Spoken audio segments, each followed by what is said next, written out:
So let's talk about selenium. It's a fascinating little mineral. It's a trace mineral, and it's involved in some unique things, okay? So selenium is a coenzyme. It's a helper enzyme in about 25 different proteins. It's a very powerful antioxidant that's involved in glutathione. Glutathione is like the master antioxidant that helps to counter oxidation. So if there's heavy metals or chemicals or too much sugar or glucose that's destroying the brain or the nervous system, as in diabetes, glutathione basically protects the tissues from that damage. And that's why it's really good for diabetics, and it can improve insulin resistance, so you have less insulin resistance. Also, it's good for the heart. If you're deficient in selenium, you have more problems with the heart. So it prevents oxidation. It also helps rid the hydrogen peroxide. So it's good for vitiligo, for example, where you have the loss of pigment because of the bleaching effect that's occurring in that condition. So hydrogen peroxide is actually made by your mitochondria as a byproduct. And one purpose of this is to kill microbes. So our body does make oxidants to help wipe out things that are not friendly, but we also have antioxidants to counter those oxidants.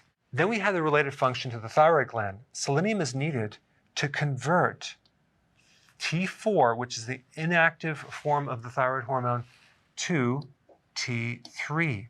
And then also to reverse T3, which is another inactive form of the thyroid hormone. So it's intimately involved in the conversion to make the thyroid hormones work. Every single cell that the thyroid innervates, you have selenium that's involved.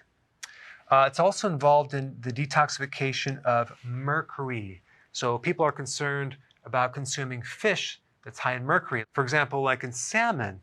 But salmon also has selenium. And if you have enough selenium, you can make the enzymes to help detoxify or bind mercury and make it inactive. So it helps to protect you against the damage from mercury. It also can decrease the susceptibility to certain viruses. It can act as an anti-inflammatory. And most antioxidants are anti-inflammatory. It also can reduce the risk of getting infertility in men.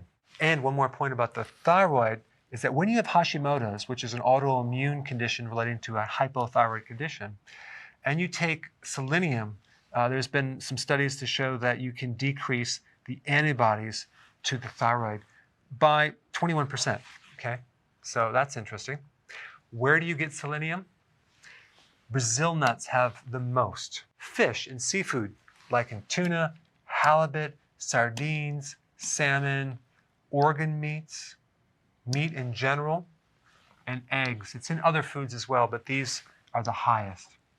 The RDAs for selenium are 55 micrograms. You don't want to go over 400 micrograms. That seems to be the high limit that it starts to become toxic. So a deficiency of selenium can create a lot of damage, and a toxicity of selenium could also create a lot of damage. So you just need the right amount. Thanks for watching.